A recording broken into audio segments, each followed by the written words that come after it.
Good afternoon. It's Friday. I'm Sal Greco, and you're watching and listening to the Sal Greco Show. If you're watching us on YouTube, please hit the like button, hit the share button, hit the subscribe button, hit the notification button. If you're watching us on Rumble, please hit the like button, hit the Rumble button, hit the follow button. And if you're listening on any major podcast streaming platforms, please like, share, and subscribe. Well, today we're going to hit some hot button topics. Obviously, Eric Adams is still in the news and what's going on there with his criminal case, his lawyer, President Trump. We have a few instances of New York City Police Department news, and we're going to cover all of that and more coming up on the Sal Greco Show.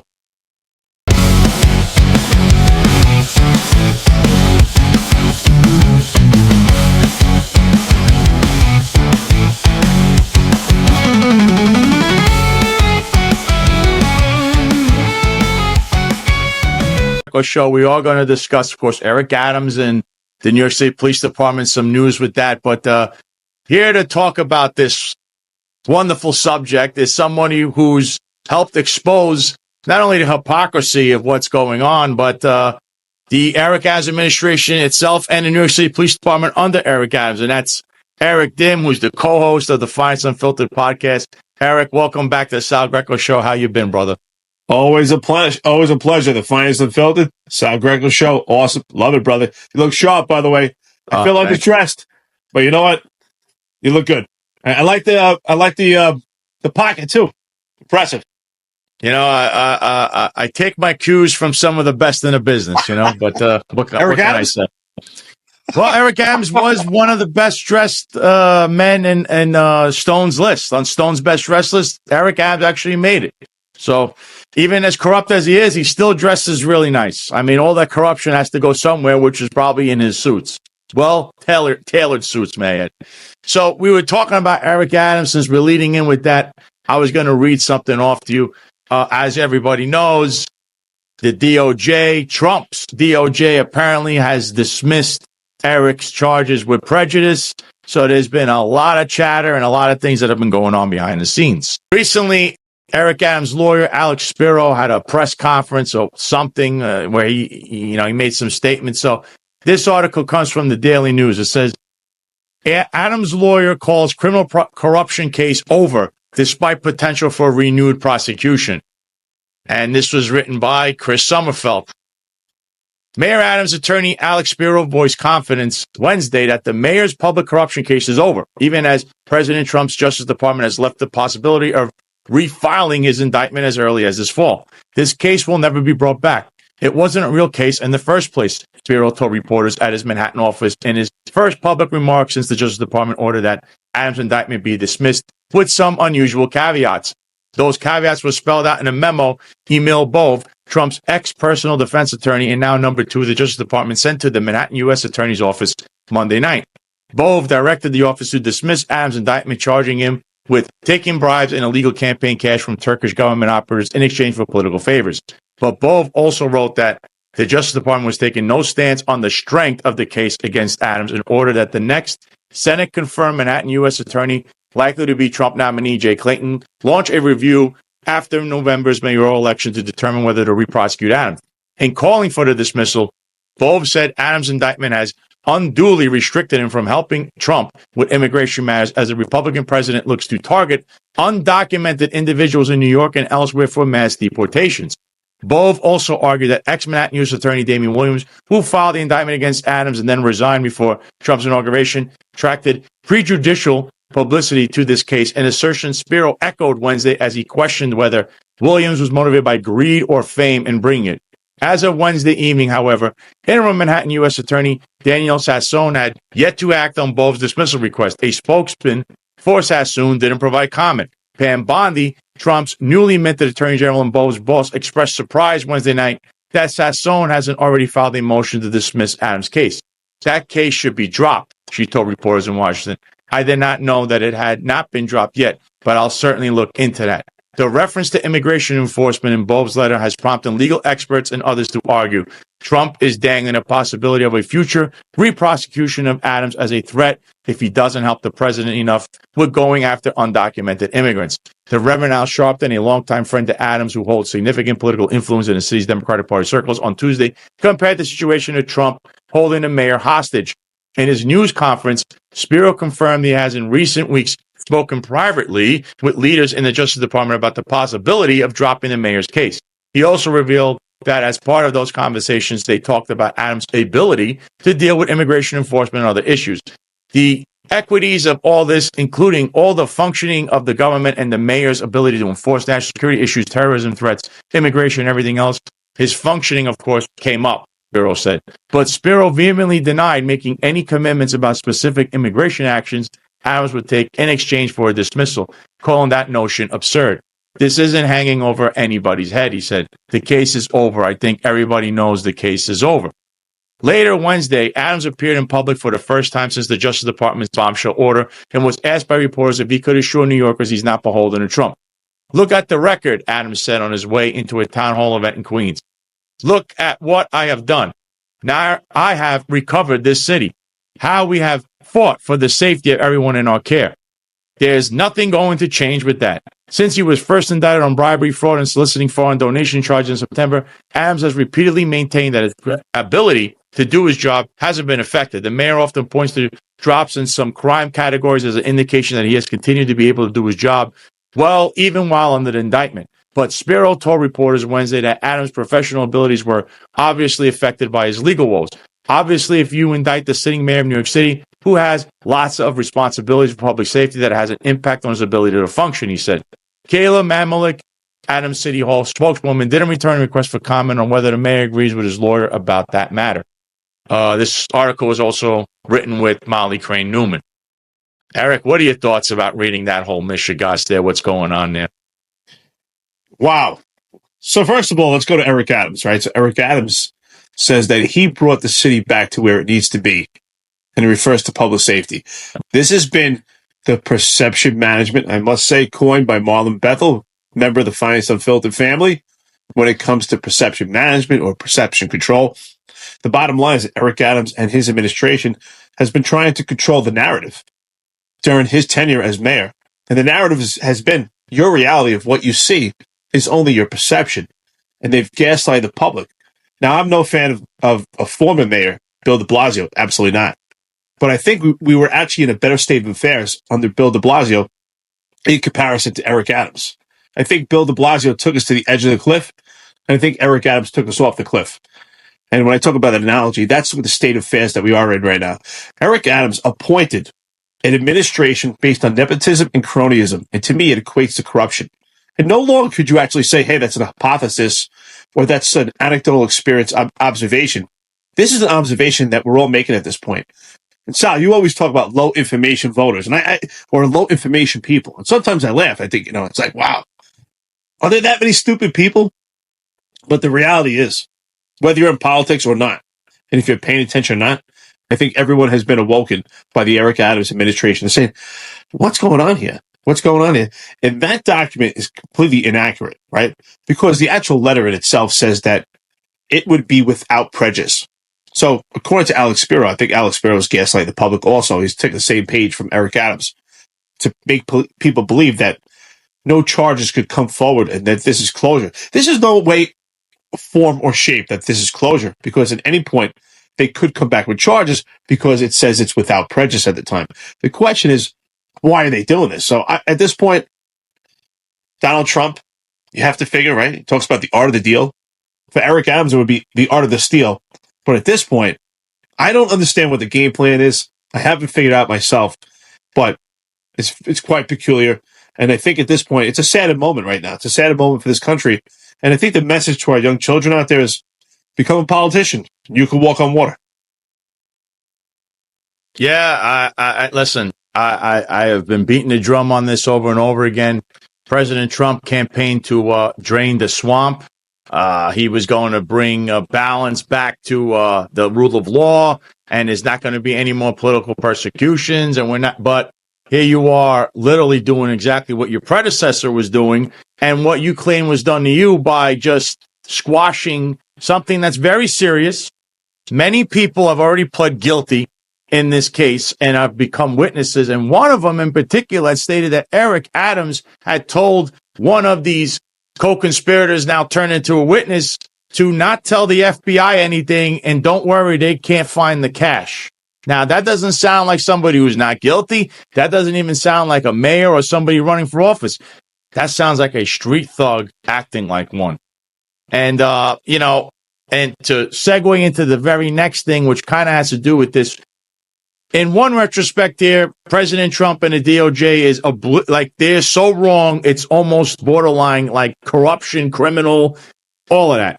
And now there was another announcement by the Attorney General herself, Pam Bondi. Here it is. I posted this. I wrote, the Trump Justice Department is wrong about dismissing Eric Adams' federal criminal case, but U.S. Attorney General Pam Bondi is so right with this move. Great job by President Trump and the Justice Department. And here is an article. It was done at the time when it happened. And it said, DOJ announces lawsuit against New York, Hochul, and State Attorney General James over sanctuary status. And it says the Justice Department announced Wednesday it was suing New York State over its policy of limiting cooperation with federal immigration enforcement with Governor Kathy Hochul, State Attorney General Letitia James, and DMV Chief Mark Schroeder and Attorney General Pam Bondi's crosshairs. This is a new DOJ, Bondi announced. New York has chosen to prioritize illegal aliens over American citizens. It stops. It stops today. As you know, we sued Illinois, Bondi added.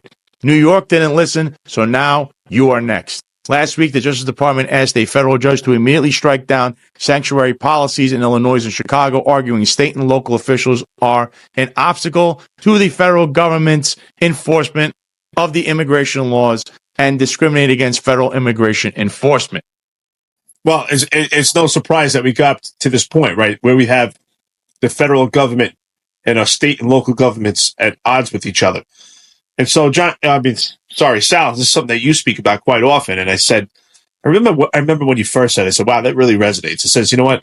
We're all concerned about who do we vote for on the federal level, but we need to be more concerned about our local level politics. And Sal, I think you were spot on when you said that, because the local level politics has a far more impact on your life, especially your quality of life, and how you reflect on businesses and real estate, and far more than the federal level. And the evidence-based information, right? We talk about evidence-based podcasts, given perspective based on evidence. It's front and center, where we see a memo, an operation order, and that is actually Operation Order 4. So if any of your audience wants to take a look, by the NYPD, where under the new police commissioner, who's now about 10 or 11 weeks into her tenure, put the NYPD at odds with ICE. And I think it's irresponsible, and I think it's reckless. And in that operation order, it indicates that being in this country is not illegal, it's not a crime, and that it's civil in nature. And it goes on further, that the NYPD will not work hand in hand with ICE when it comes to removing illegal military-age males. That's the bottom line. The public and the media want to give this perception that the Trump train and the Trump campaign is stormtroopers are just picking people off the street and removing them with just completely arbitrary. And that's not the case at all. When it comes to this point right now, we have a gang in this country called Tren de Aragua that is actually worth approximately $15 million. That comes from 8 separate countries in South America, from the spoils of jails. This is a highly funded organization that has now spread throughout the entire country with a focal point on New York City. Why not New York City? Of course, New York City. So welcome that, where we give food, we give shelter, we give an opportunity that if you commit crime, you probably will not face justice. That at the state level and the local level, they'll actually empathize more with you than local law enforcement. And that's where we're at this point. So we have Tren de Aragua that's really ripping through New York City, especially at the hub and the pivotal location for tourism, which is Times Square. And we have an NYPD, the most iconic police department, putting the NYPD at odds with ICE. And we call them federal partners. And to me, I never knew that partners are at odds with each other. They're not working hand to hand. I think it's completely irresponsible. It goes on further into Operation Order 4 to say that, hey, if ICE needs help, just as any other citizen, then the NYPD would step in.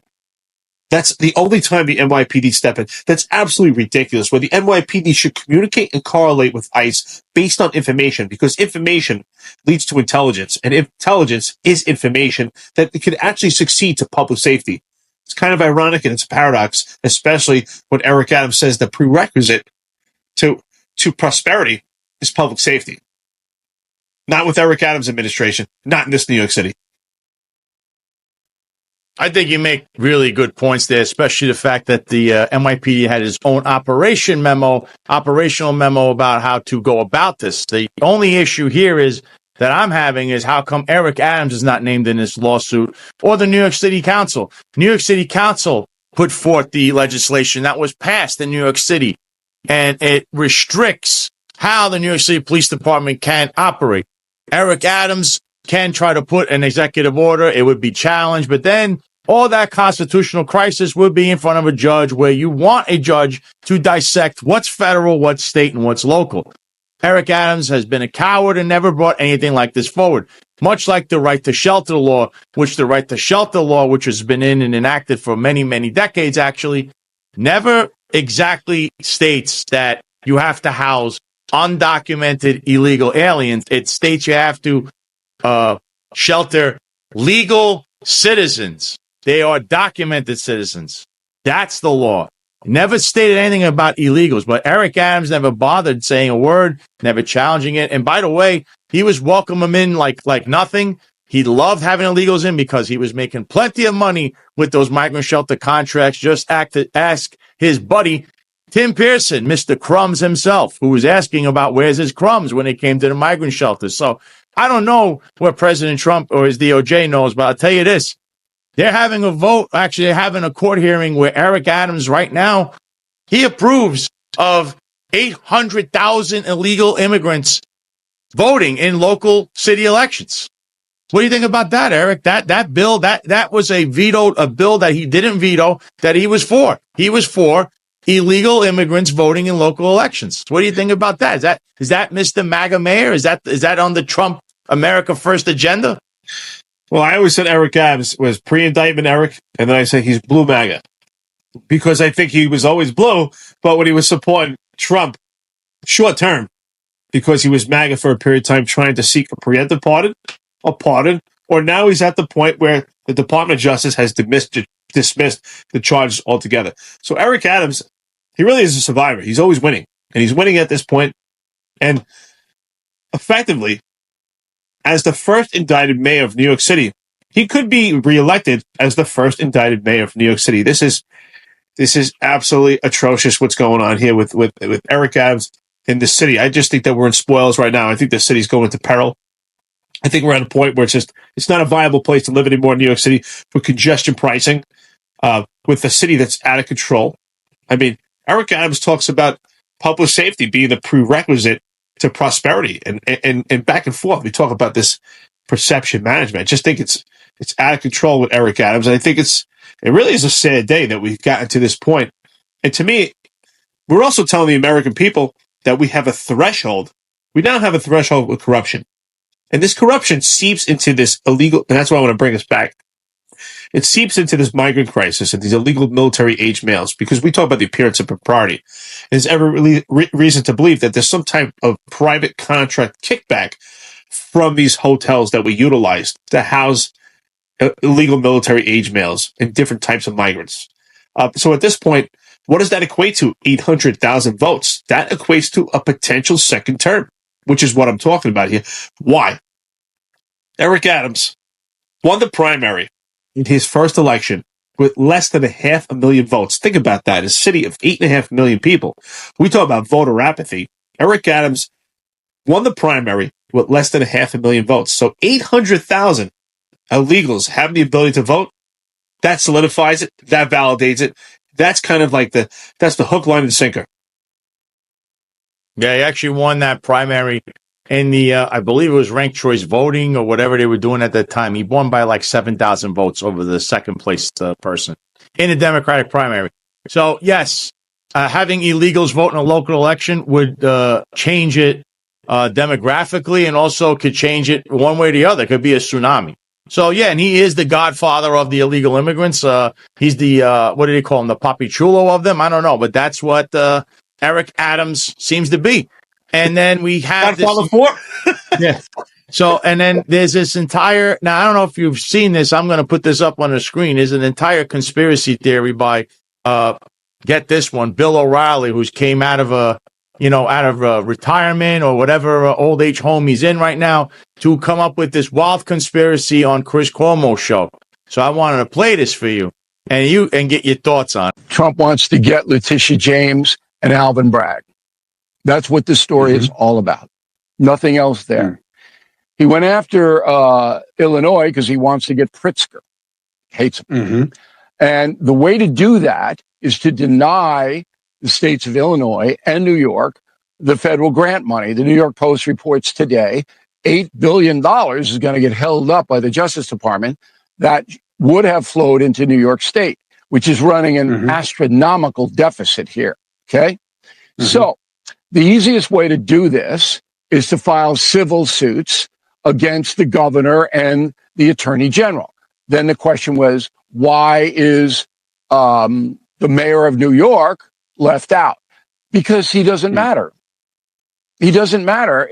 Trump wants to get Letitia James. Hochul is just an ornament. Doesn't have any bad feeling toward Hochul, Trump. But Adams, the deal that was made, I don't know what Adams is giving Trump. I have to tell the audience up front. I don't know, and I don't use anonymous sources, but I got call after call after call that said, and all of these people have agendas who are calling me. They all have agendas, all right? And they're saying that Adams knows where the bodies are buried with James and Bragg. Just throwing it out for your consumption. I'm not reporting it to be true, but it kind of makes sense, right? Well, it's kind of weird that, like, you can say he has no power, but he's in charge of the city. And when they went after Pritzker in Illinois, they named Chicago and they went after the mayor. Yeah, I'm just saying, if you're going after the city of Chicago, you name the mayor. No, Johnson and Adams have no power whatsoever. None. They do what they're told to do. The real power lies in the state legislature. Now, in both Illinois and New York, the state legislature gives the big middle finger to Homeland Security. Because blank you, maybe Anderson Cooper could articulate it a little more than I am by using some vernacular, but that's what's happening. And the Trump administration knows that these mayors, this is like the utility infielder on the New York Yankees who plays maybe 3 innings a week. These guys have no power. They do what they're told to do. The big power is Newsom in California. Newsom's next. Hey, Gavin, they're coming for you. Pritzker's going to get destroyed, and Trump will bring down, and I'm going to predict it here, he will bring down Letitia James and Alvin Bragg because they went on a crusade to destroy him. And President Trump is not a forgiving man. Eric, I know there's a lot this guy, Eric Adams doesn't matter. And, he knows the goods because the state legislation, the city council, Letitia James and Eric Adams were all, and the New York State Police Department upper echelon were all hanging out in the same nightclub every single night, every other night. So, he doesn't matter, Eric Adams. Not the fact that he is in charge of the city and makes all the final decisions there. He's in charge of Corporation Counsel, who is fighting tooth and nail. Right now, Trump's DOJ, but actually Trump's FEMA has taken away $80 million that was allocated for New York City in regards to migrant crisis issues. And it's Eric Adams' Corporation Counsel that ran up to Albany, and they're discussing how to fight that in court. But Eric Adams has nothing. He has no say. Eric, is there how many people are simping for this guy, Eric Adams? You got to wonder, did Bill O'Reilly hang out at Conso Frito with him? Well, I don't know. What are your thoughts? Well, I do think Bill O'Reilly does raise some good points. And what he does make a hypothesis on, and it seems to be theory-based, right? He says at this point, it's pretty much conjecture. He doesn't have any solid evidence. He's got credible sources. So what I think he does lay out here is that this could be completely personalized, right? What he's saying is that Donald Trump wants to get to Letitia James because Letitia James did personally attack Donald Trump. What did she say? He's too pale, he's too stale, and he's too male. Do you remember that? Too pale, too stale, too male. And she said that numerous times when she spoke about Donald Trump. So I think Bill O'Reilly did hit the mark when he talks about how this could be personalized. So to me, that's also a question. Listen, I voted for Trump. I'm not going to deny it. But I don't agree in every aspect of Trump's administration and Trump himself, right? I believe in giving a fair perspective and an honest assessment. The overwhelming majority of his decisions I support at this time. But some of the questions, some of the decisions I question at this time. So could this be something that is personalized? Could it be we give Eric Adams a pass to get to Letitia James because it's a personalized issue? That may be so. Maybe that's the ploy to this. But if that's the ploy, I have a problem with that because we have a city, a city of 8.5 million people. So New York City makes up about half of the population of the entire state. So Eric Adams, in the grand scheme of things, he does have a lot of power. Yes, I understand what they talk about with local politics and actually, how much say he actually has. Yes, he doesn't have too much power. And sure, Kathy Hochul at most times is giving orders. But on the local level, Eric Adams has a lot of power, especially when it comes to New York City Council, and especially top heavy with the NYPD. And the NYPD is the most iconic police department. It's the largest police department in the entire country. And the dynamics of the politics of New York are quite different than other counties in this country. Because in New York, we have 5 boroughs. And those boroughs, each borough is its own county. So 5 counties that actually make up a city, which is different in the amount of funding that this city has in comparison, let's say Los Angeles County, right? He brings up California, where it's incorporated cities that make up a county.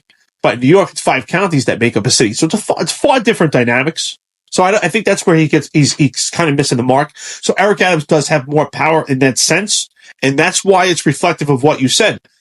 When there's relationships with Letitia James and all these high prolific figures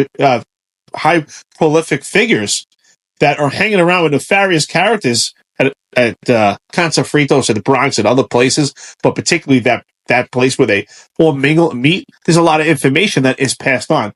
So to me, if this is the ploy, it seems completely personalized, and that's a problem, because now what we're saying is we have a threshold for corruption. We're going to allow Eric Adams to continue in his tenure, possibly get reelected, possibly continue this corrupt administration to get to a personalized attack from Letitia James. Now, I'm not saying he shouldn't fight back, but maybe there's a different way to skin a cat.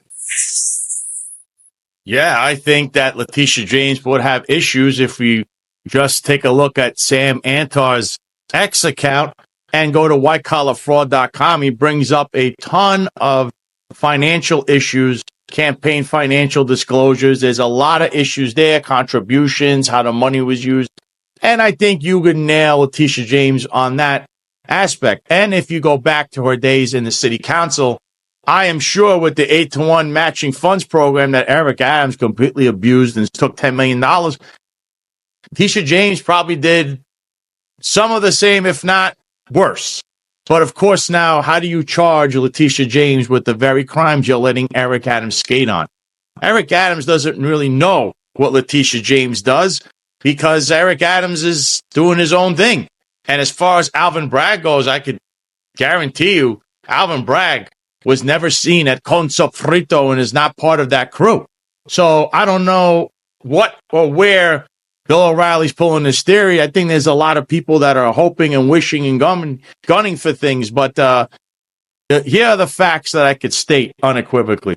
Letitia James and Eric Adams and crew were hanging out with a mob associate, self-admitted criminal at a place run by the former police commissioner's brother, which has all kinds of problems. There's a human trafficking report. There were allegations of drug sales, or whatever could have happened. Basically, that's the allegation that's happened there. And it was there with the city council, state legislation, like Carl Hasely is assembly leader, and numerous people in the New York State Police Department, the upper echelon, and some underlings. That's a fact. We know this for a fact. We don't ever see anything to do with Alvin Bragg. We then know as a fact that Eric Adams violated numerous campaign laws, campaign finance laws, and he's quite possibly, from what I'm reading, a thug from the street, or even worse, a foreign national, which is what the case is really about. Letitia James, we know, has also violated laws because Sam Antos actually found it. These are facts. I stick to the facts. Conspiracy world is left to the conspiracy people, low information. This is trying to hook more low information people in, much like the hook line of Eric Adams was against the migrant crisis and all that nonsense, and that's built this whole political persecution thing. I always tell people, be very careful. Stick to the facts. Me and Eric were cops. That's what we did. Don't judge or do things based on your feelings. Go where the evidence leads to. There is no evidence of what Bill O'Reilly said other than Bill O'Reilly's looking for clicks. I know he hasn't been around a long time. He was replaced at Fox News by the much better and smarter Tucker Carlson. And I just think this guy wants to be relevant again. And he threw out something that's insane. And Chris Cuomo, who many people are not fans of, I don't like his politics, but I respect the guy. And he sat there and go, well, how do you sue the mayor of Chicago and not New York City? And he's right. I don't know what's going on there. And it may lead to nothing. And I don't take Bill O'Reilly's assertion that Kathy Hochul, oh, well, she's nothing. To him, it's all about Tish James. Everyone else doesn't matter. Forget what Eric Adams does. Forget that people know this guy. Forget about everything. It's just about Letitia James. That's why Bill O'Reilly was never a cop or a prosecutor or had anything to do with law. Thank God. So I'm going to jump into the next thing, which is about Eric Adams' buddy, his newfound buddy, which was Steve Bannon, and something had occurred. So this is an article penned by the Daily News. It's a little jaded, we'll say, but I'll still read it. It says, crooked Steve Bannon gets off easy. Trump Justice Department works against justice. Okay, and it was written by the New York Daily News editorial board. Donald Trump, who practically built his entire 2024 presidential campaign on the spurious grievance that Joe Biden has weaponized the Justice Department against him and his allies, is weaponizing his own Justice Department against his enemies and in service of his friends.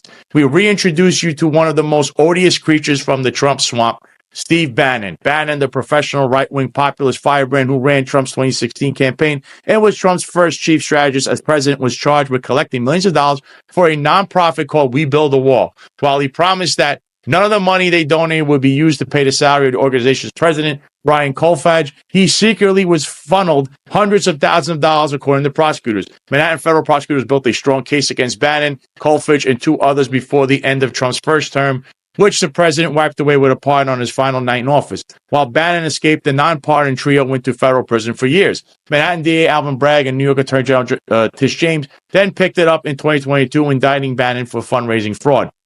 They, too, had a strong case, but the prosecution was undercut when Trump's Justice Department stopped its cooperation. That, no doubt, put a thumb on the scale of justice.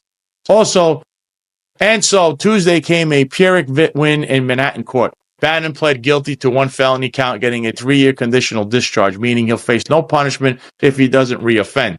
He could have served years in prison like his buddies. And so Bannon's lawyer crowded, even as Bragg insisted that the deal achieved our primary goal, to protect New York's charities and New York's charitable giving from fraud. Bannon can't serve as an officer or a director in charities with assets in New York. He's on the naughty list, and that'll have to do for now. Now a nation that watches the Trump Justice Department runs roughshod over rules and norms and laws and court rulings simultaneously under Attorney General Pam Bondi targets former DOJ officials who prosecuted the January 6 rioters. This comes after Trump pardoned the criminals. Making their charges disappear wasn't enough. Now he's intent, in the best old Soviet way of purging the federal government, anyone who might be seen as responsible for enforcing the rule of law. Bondi calls this squad of lawless reactionaries the Weaponization Working Group, the latest example of Team Trump's talent for accusing his enemies of doing exactly what he is doing more obnoxiously and aggressively than anyone. FBI agents seen as sympathetic to pursuing January 6 crimes, which is to say, those who follow their solemn obligation to enforce the law without fear or favor, are also reportedly being rooted out as those involved in Jack Smith's expansive and razor-sharp investigation into Trump's attempt to steal the 2020 election. A federal government that's supposed to follow the law is bending itself to the whims of its chief executive and the so-called conservatives who pitched a fit about a 2016 meeting between Bill Clinton and Loretta Lynch Don't bother. Too bad and I at abuses that make that look like a poppy seed next to a boulder. I mean, we see, unfortunately, we see a lot of hypocrisy right now in the Donald Trump campaign when it comes to Steve Bannon. I mean, Steve Bannon is just a complete unscrupulous person. I think his political career has been marked with suspicion, just like Eric Adams. It's funny how they all walk in lockstep. And I think that it's just it's a miscarriage of justice. I mean, why is he getting off so easy? I think Steve Bannon has, unless, he's a witness providing a lot of information, because he does hold the key to a lot of information going on. I just think this is a sad state of affairs. Like, what are we playing, volley here? We have the Biden administration playing these tactics, and we're going back and forth now to the Trump administration. Doesn't make one better than the other. Again, I do support Trump. I support the Donald Trump administration, but I don't support all aspects of it. I want to see a better version, and I want to see Steve Bannon held accountable. And I'm sure you do too, Sal. I know your thoughts on that. I would like to see Steve Bannon front and center held accountable.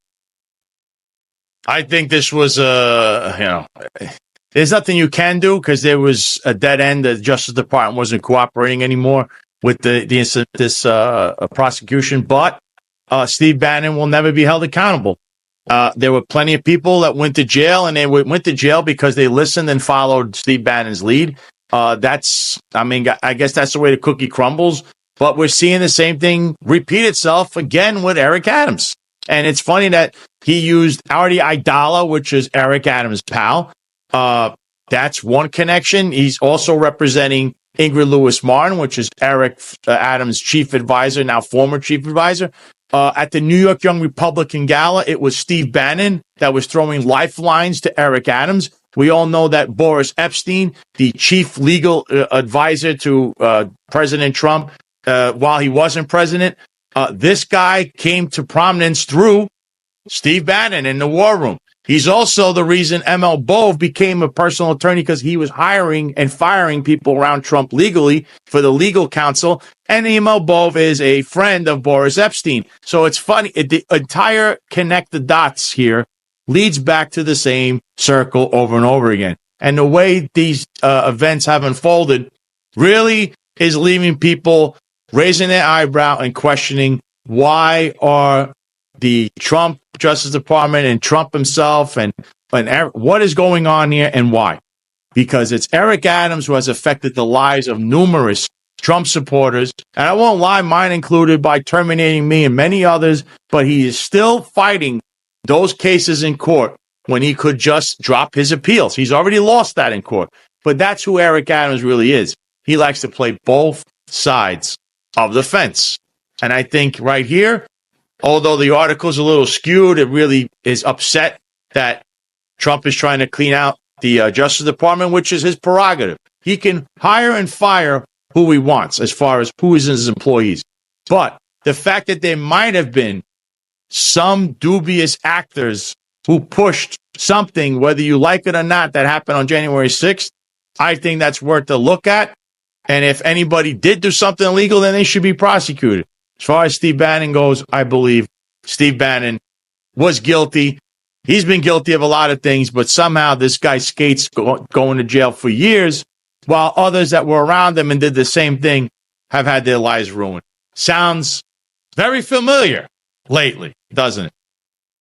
I got to say, I think you're spot on. I think the way you connected the dots and you put Boris Epstein at the middle of it, I think is fantastic. And I think that's where everybody needs to look. It's kind of like the 7 degrees of separation. So the way you connected those dots and show how it goes full circle, how we're not looking at that, I mean, that has unscrupulous behavior all over. We need to look at it. It just doesn't look right. And it doesn't take a savvy politician or someone that's into politics to say, okay, this just doesn't make sense. When are we going to have full accountability? And as you said, it is Trump's prerogative, but his prerogative has to be the best interest of the American people. So hopefully we move forward in the right direction. I do think if this Eric Adams fiasco is not handled properly, this could be the Achilles heel for Donald Trump. Yeah, listen, I think this is going to come back around and bite him. And listen, on this show, we're saying myself, Eric, John McCarry, Marlon Bethel, we do, and the Files Unfiltered, we voted for President Trump 3 times. We do support him. But we're not in the cult of MAGA, and we're not sycophants. And when you do something wrong, you will be called out. no matter what side of the aisle you are. That's what makes this unbiased and fair. We can't lean one way or the other, but I'll tell you this. This has a lot of implications coming in 2 years. I've already stated how if I'm a Democrat, you could try to win back the House as far as Congress and the Senate. You might make damage in the midterms using Trump as now the president of corruption because he's siding with the guy that they threw overboard, Eric Adams, and you could trot out Damian Williams, who they keep referencing as this big bad guy, but he's never committed a crime. He's a squeaky clean guy, and he's very smart, and he was a prosecutor. He knows the case better than anyone. So it's up to you, President Trump. You can decide, do you want to side with the American people or you for your own personal vendettas or whatever it is you're doing? I would do what's in the best interest of the voter because that's who actually put you there. So I want to segue into the next thing, which I kind of referenced on a couple of shows ago, but I didn't actually go over this. So here was an article about an NYPD boss evading tolls, congestion pricing by commuting with department car. It's this Lieutenant Joseph Abdel-Messiah. Okay, so he went and did all these things. So I wrote this. This lieutenant is just the tip of the iceberg. This issue involves numerous NYPD members of service assigned to or previously to following NYPD officers: police commissioner, first deputy commissioner, chief of department, chief of patrol, a vast majority of the detective bureau.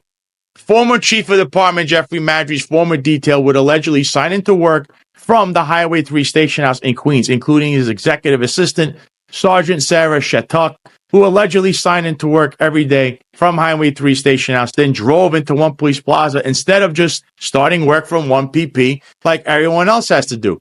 If you check the command logs from Highway 3, there should be a plethora of illegal sign-ins by this sergeant and other staff on Madry's detail. Deputy Commissioner of Operations Kaz Daughtry allegedly would go present for duty from his home somehow instead of his office at 1 PP.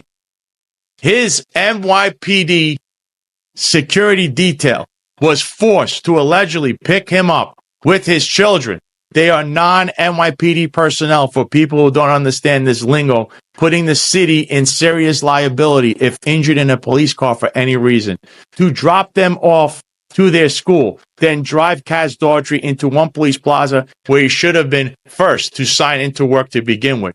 Detective Kyle Kelly allegedly would also start his overtime shifts from home, since he worked closely and with the Dream Team. And the currently modified Deputy Chief Paul J. Saraceno would sign into work and start his shift allegedly from Staten Island every day, just like Kaz did from his home. It paid to be a part of the Dream Team, where misuse of taxpayer money and blatant corruption gets ignored.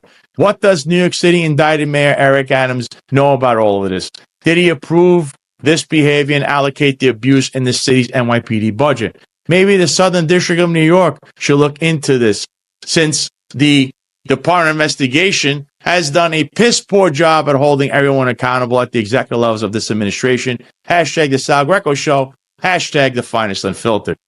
I will say this before you start. That lieutenant may or may not, his car, category 1, category 2, you could break that down. The fact that he did this, even though a deputy chief, what's her name, Victoria Perry, authorized him to do it, it's still illegal. And the fact that he went along with this, never notified Internal Affairs or the Department of Investigation, means that he himself is corrupt because he didn't report anything. He went along with it because he liked being a part of power structure and having perks. So he's guilty. I know many in the NYPD want to state otherwise. In a court of law, that won't work. Joe Cop talk won't work. So, Eric, you give us your thoughts. So it's interesting you talk about perks. And so I like to ask the question, when does a perk become abusive? When does it become egregious? And when does it actually exceed the bounds and we start getting into this water of ethical issues, right? Because a perk is something to incentivize, to make people far more, better employees, right? Give them some type of incentive to do their job. Now, when it comes to this particular lieutenant, let me just preface it with this, right? So in the police department, there's actually an administrative guide that lays out the procedures and the policies for different types of unmarked vehicles that are assigned to personnel of the NYPD. You have a category 1 car, and I think it's pretty simple. It makes sense. If you're a commanding officer of a precinct, that unmarked car would be assigned to you. You could take that car in and out of the city. You could bring it home. Obviously, as a commanding officer, you're pretty much always on call. And at any point, you could get a call at home, start your tour of duty. You can respond to anywhere in the city. You can respond out of the state. It has something to do with an off-duty police officer of your command, something pressing, or you can respond to your command as well at all times of the night. So to me, I think that makes sense, right? Obviously, that's necessary. I have no issues if a commanding officer starts work from home. That's kind of incentivized that commanding officer to be involved in the game, and he's always on call. That's an inconvenience. So I have no issues if a commanding officer gets a phone call in the middle of the night and he picks up the phone, starts showering, getting ready for work. To me, it's okay for him to be on duty at that point. Now, a Category 2 car is for particular assignments within the police department where people may be needed to go to different parts of the borough, at different boroughs, in different bureaus within the NYPD. Now, so this particular article leaves out a lot of context when it comes to this lieutenant. According to this article, based on my observations, this lieutenant is assigned what's considered a Category 2 car. He has the ability to take that car in and around anywhere in the city he needs to.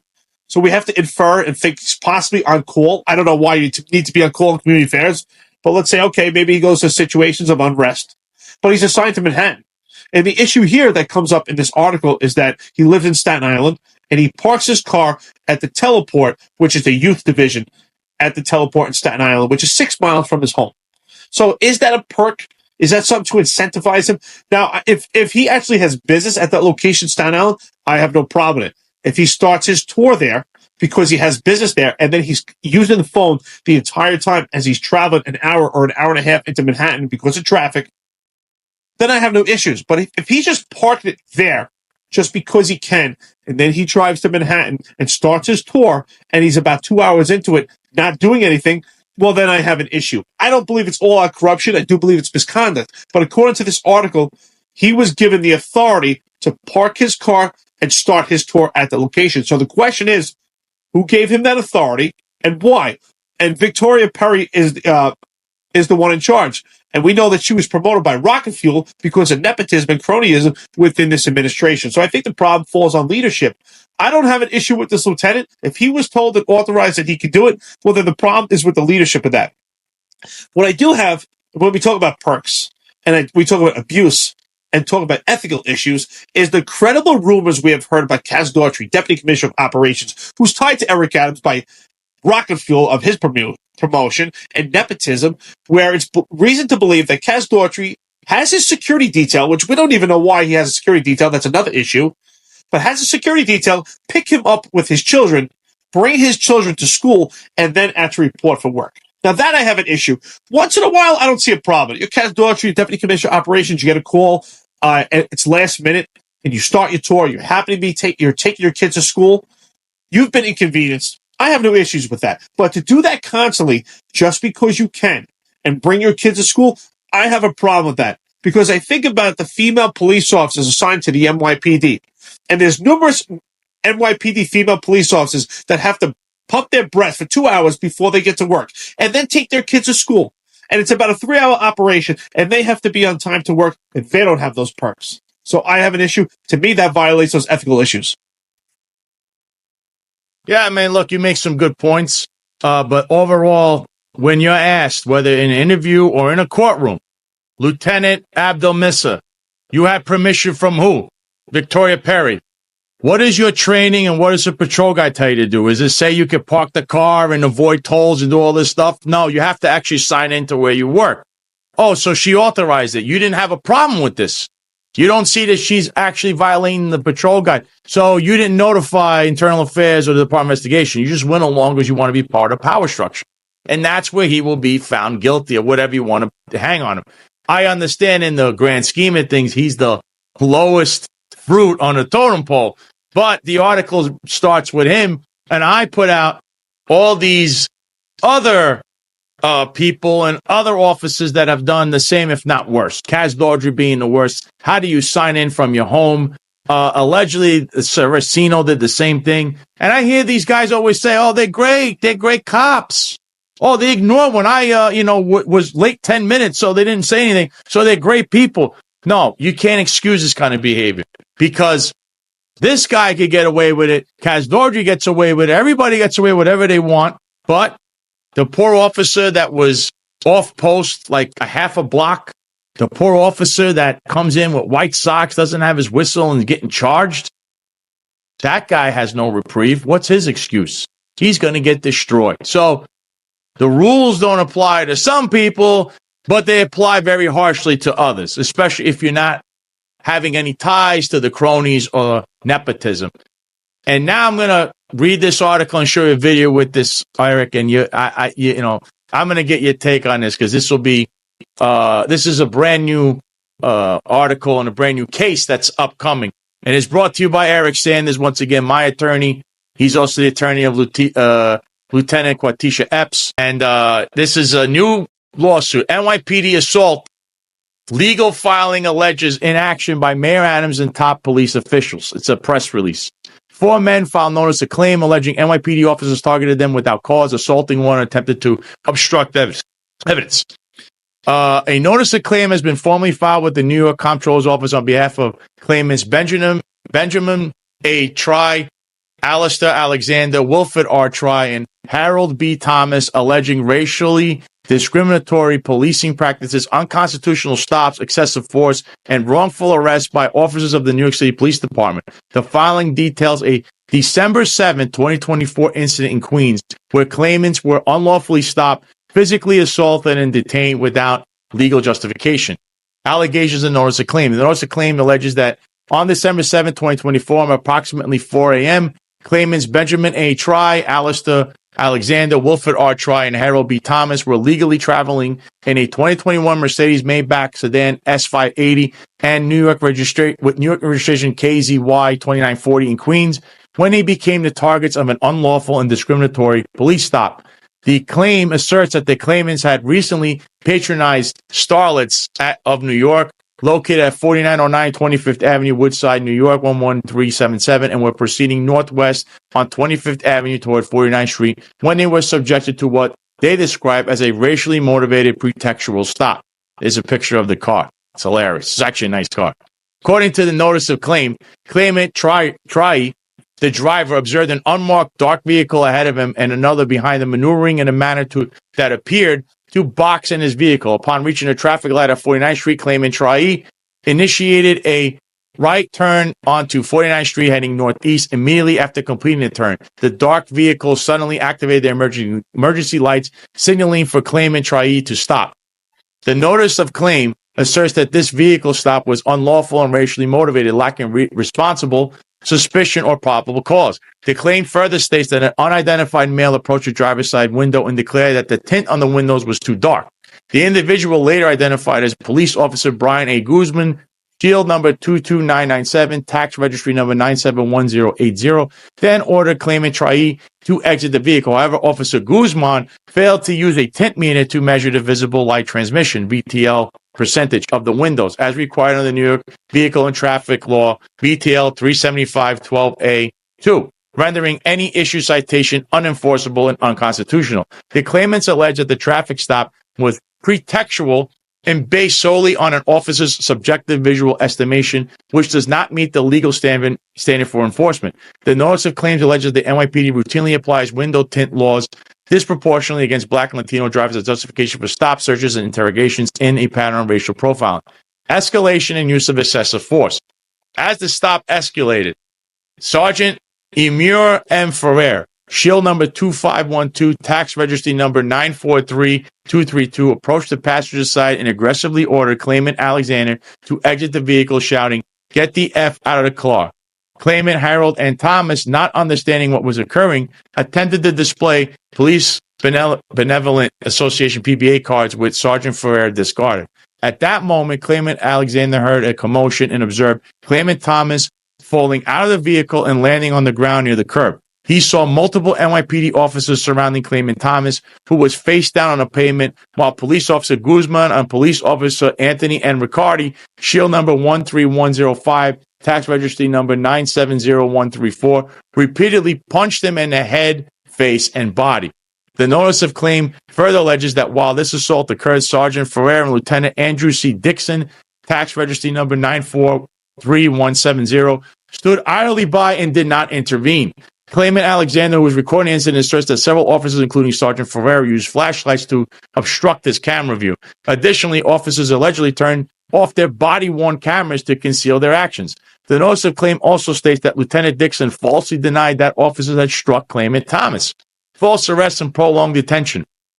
The notice of claim states that the driver, claimant Trae, was handcuffed and ultimately issued a summons for a VTL 375-12-A2 window tint violation despite police officer Guzman failing to measure the tint with a legally required tint meter. And as you can see, there is the summons, which I know very well. Claimant Thomas was charged with obstructing governmental administration and resisting arrest despite not physically interfering with police activity. Claimant Trae, the driver, and claimant Thomas were transported to the 114 precinct where Trae was detained in a holding cell for several hours before being released with a universal summons. Thomas was allegedly held for 7.5 hours in a holding cell before being transferred to Queens Central Booking, where he remained for an additional 10 hours. At claimant Thomas's arraignment before the Honorable Edward Daniel in Criminal Court Part AR3, docket number CR-042168-24QN, his case was adjourned in contemplation of dismissal, ACD, without his consent. Harold Thomas transcript. Post-arrest allegations and city's response. The notice of claims alleges that on the morning of December 7, 2024, claimant Thomas's mother, retired NYPD detective second grade Ela Thomas, quality assurance, was denied visitation at the 114 precinct in what is described as an attempt to suppress evidence of the brutal police assault. Later that afternoon, claimant Thomas's father, retired NYPD detective first grade Harold Thomas Sr., Joint Terrorism Task Force, engaged in discussion with Mayor Eric L. Adams, former Chief of Department Jeffrey Madry, and former Chief of Internal Affairs Miguel A. Iglesias. These officials allegedly admitted to reviewing multiple body-worn camera videos, including footage from police officer Riccardi, and confirmed that none of the claimants had violated any laws. However, despite acknowledging the lack of any legal justification for the arrest or use of force, no action was taken against the officers, and the matter was not referred to the Queens District Attorney's Office Public Corruption Bureau of the U.S. Attorney's Office or the U.S. Attorney's Office for the Eastern District of New York. And it says officer profiles. And this is notice of claims details prior documented misconduct allegation against the officer involved in the incident. That's Lieutenant Andrew C. Dixon, a history of excessive force complaints, racial bias, lawsuits related to civil rights violations. Sergeant Yamir M. Ferrer has had multiple substantial allegations of excessive force, unlawful stops, retaliatory summonses. Officer Brian A. Guzman has been named in multiple lawsuits with financial settlements related to excessive force and civil rights violations. Police officer Anthony N. Riccardi has been accused of failure to provide legally required identification, excessive force, reinforcing patterns of misconduct. And then it goes on here. It says the statistical data, pattern of misconduct, similar cases of civil rights. It mentions Eric Garner, Delwan Small, so on and so forth. And legal claims asserted: Fourth Amendment violations, 14th Amendment violations, false arrest, unlawful detention, excessive force and police brutality, racial profiling, selective enforcement, failure to intervene, malicious prosecution, retaliation for exercising constitutional rights, Monell liability, municipal liability, and New York City local laws, New York City human rights law, and an administrative code. The Sanders firm demands immediate accountability of the NYPD's egregious civil rights violation, the brutal assault, false arrest, racial profiling detail in this case reflect a systematic failure in policing oversight. He calls on Mayor Adams, Jessica Tisch to launch an independent investigation to the involved officers and their supervisors, the Queen District Attorney and U.S. Eastern District to pursue criminal charges against officers who engaged in or facilitated assault and false arrest, New York City Council and state legislation to strengthen overseeing past reforms preventing their racial profile and excessive force. Community members and civil rights advocates demand transparency, justice, and systematic change. We will not tolerate unchecked police violence and will pursue every legal avenue to hold the city of New York accountable. This is Eric Adams' statement, Eric Sanders' statement. The violent and unconstitutional treatment of these four men by the NYPD is a direct violation of their civil rights and another glaring example of racial profiling and police brutality. The officers involved acted with impunity, escalating a baseless stop into a violent assault while supervisors failed to intervene. The case is not an isolated incident. It is part of a deeply entrenched pattern of misconduct. The failure to discipline or prosecute officers who engage in excessive force and false arrests only emboldens further violations. We will fight relentlessly for justice, accountability, and civil rights protections for all New Yorkers. So let me play this video, and then I'll get your take, Eric. I'm recording. Yo, bro, you punched my face?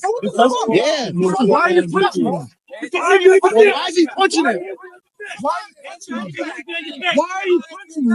Back up. Back up. Just back up, okay? Just back up. No problem.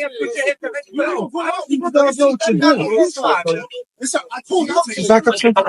Back up a little bit. Sir, back up a little bit. I backed up. Don't try to block the view. He's punching him. I was getting out of the car. I didn't need your help. And he's telling him, shut the fuck I'm up. not doing anything. I'm not doing anything. What are you doing? You're not going to find anything. My license is valid. Hurry up, please. We can go, bro. Don't move. Don't move. I recorded this. He punched him for no reason. He punched me in the face, man. I know. Yo, shoot him, please. Because he didn't resist nothing. Y'all punched him. There was no reason to punch him and arrest him. Shooting him. I said punch him. I didn't say shoot him. Listen to me clearly. I said he punched him. He didn't shoot him. He punched him for no reason. That's all wrong. Yo, don't worry. I'm recording it. He punched you for no reason. He punched him. There's no reason to punch him. He didn't resist nothing. He came out the car. Y'all punched him. I'm recording it all. Y'all are wrong. This is the problem with y'all. Y'all too aggressive. There is no reason to punch this man. Don't turn your camera. Put your camera back on. Put your camera on. Yeah, because you punch him for no reason. Look at him standing there clearly. He's not resisting nothing. There is no reason to punch this man. Y'all punching minorities for no reason. Hey, stay back. I'm back. Everything's being recorded. I'm glad she got Y'all punch him for no reason. Nobody. Yes, he did punch him. Y'all punch him in the side. He was resisting. No, he didn't resist. He was on the ground. He was on the ground. He was on the ground. I have it recorded. He was on the ground. There was no resist. There was no resist. He was on the ground. Stop. Stop lying. He was on the ground. He was on the ground. His family is police. He was on the ground. There was no resistance. And he was punching him on the ground. I have it recorded. Don't do that. Y'all lying. Y'all are lying, bro. This is crazy. Y'all are lying. Listen in. How you gonna tell me, man?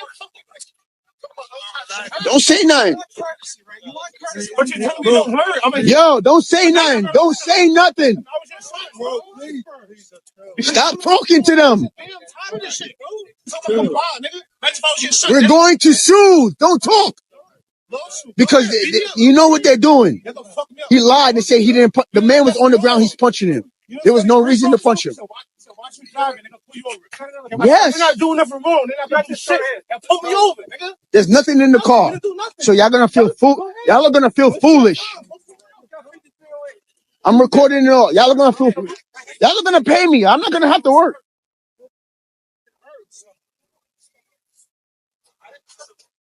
This is crazy. There's nothing in the car. Y'all punching a man while he's on the ground and say he wasn't punching. He didn't resist nothing.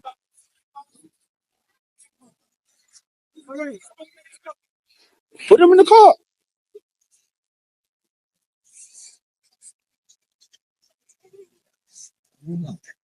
Something is wrong with y'all. This is what I'm saying. We just got here.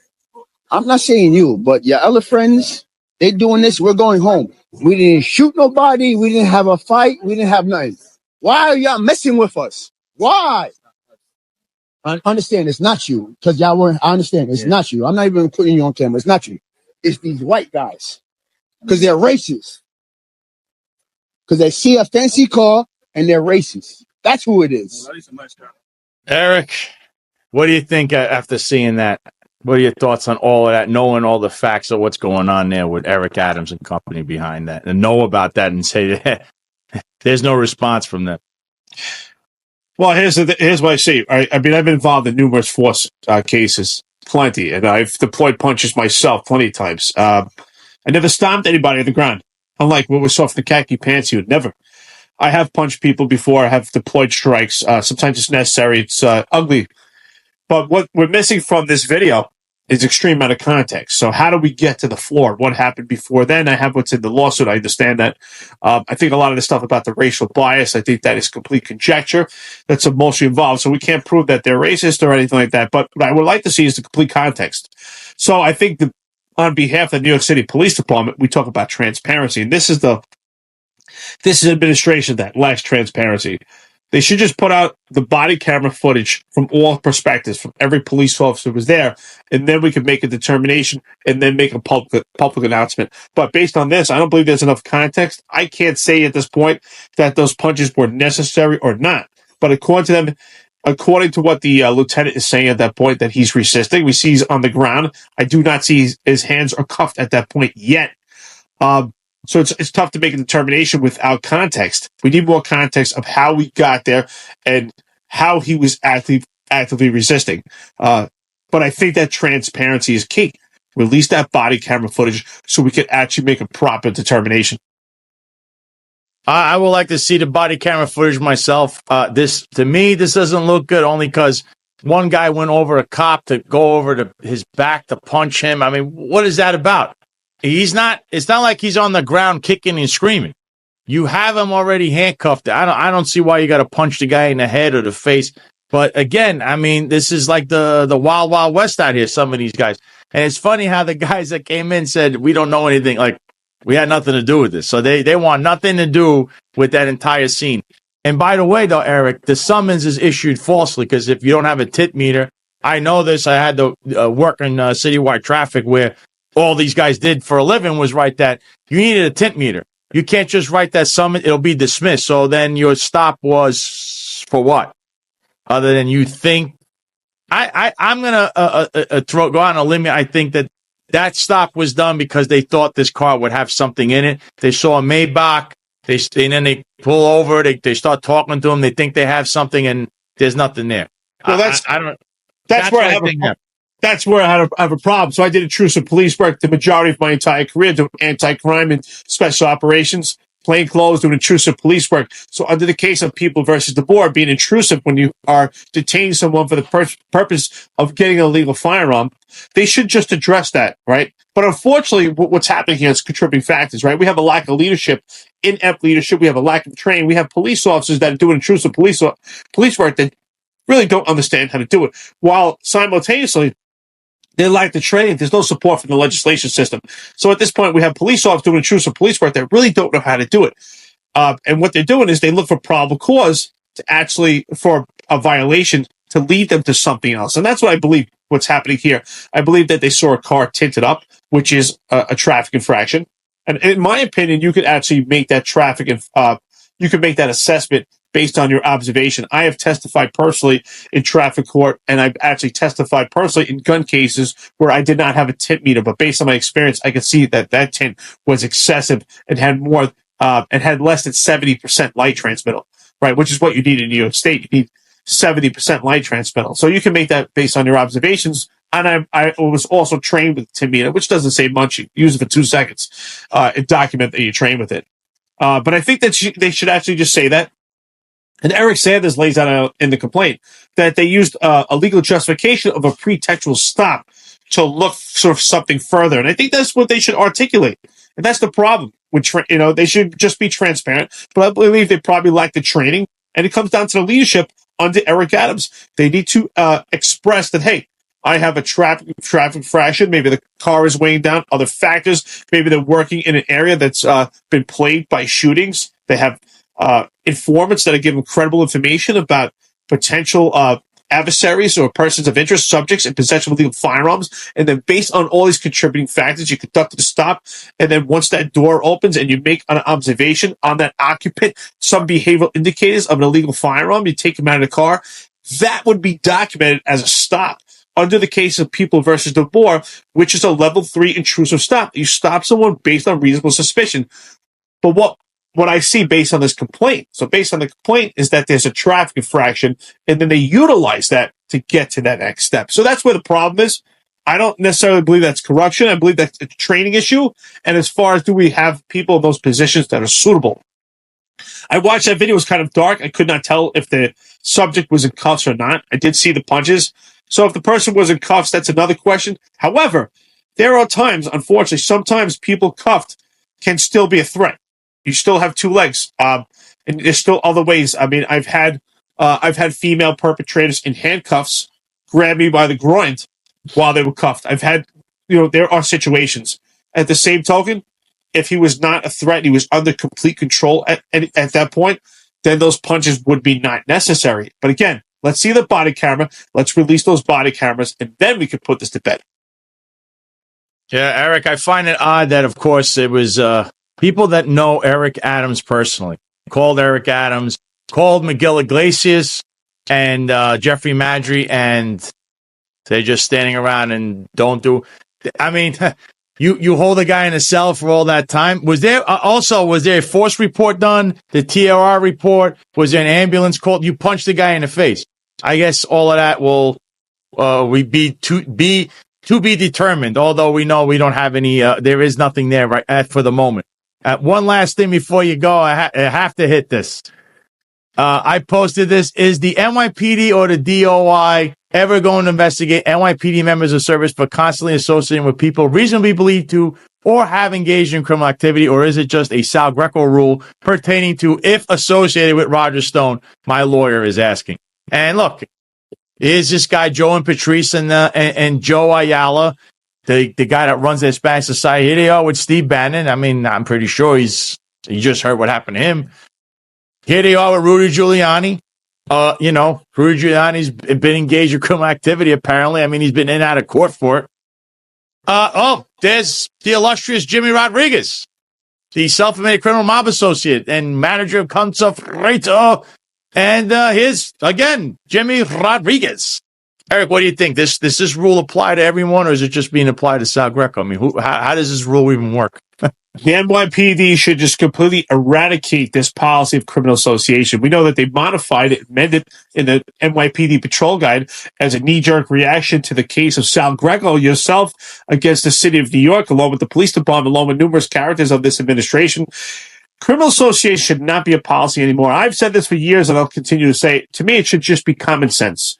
It's a very common, to me, it's common sense of who you should associate with or who you should not with when you're doing law enforcement. And based on your associations, could these people have a negative impact on your ability to conduct public safety or to do your career with integrity? To me, this is common sense. But again, let's talk about the hypocrisy of it. You were wrongfully terminated with your connection to Roger Stone, your friendship, where Roger Stone was pardoned. So no longer, if you receive a pardon, no longer is he actually considered criminal. And yet, Steve Bannon just wasn't held accountable. That's different. We see a picture with Jimmy Rodriguez. His entire life has been plagued with criminal activity. Jimmy Rodriguez hangs around with nefarious characters. So yet we have law enforcement officers that are part of, have their own advocacy groups supporting cops. And yet they didn't support you, Sal Greco. They didn't support you for having a friendship with Roger Stone. But yet they befriend and associate with nefarious characters who have a likelihood to continue committing crime, especially Jimmy Rodriguez. I mean, that's all we hear about. We heard about it from a mobster talking about Jimmy Rodriguez. We have had nothing further, and yet we just see complete hypocrisy.